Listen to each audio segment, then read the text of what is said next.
Habang naglalakad ako sa kahabaan ng Davao City's Night Market, parang lahat ng pagnanasa ko sa pagkain napupunan.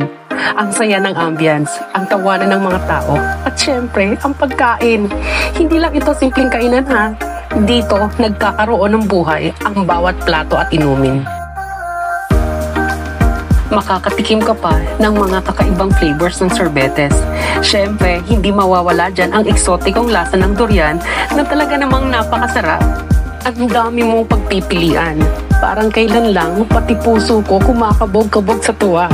Mula sa klasikong barbecue, grilled tuna, grilled tilapia, maging grilled pusit, meron sila dito. Pati sinuglaw na halatang timplang siksik sa sarap ng suka at sili. Dito, kahit sa isang gabing paglalakad mo, marami kang mararanasan. Dito, kahit sandali lang, naiibsan ang pagod at stress ng araw-araw na buhay. Kapag nasa Davao City's Night Market ka, hindi lang pagkain ang dala mo pa uwi, kundi mga masasayang alaala.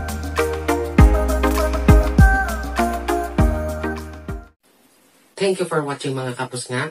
Keep on supporting and don't forget to hit that like, follow, and subscribe button.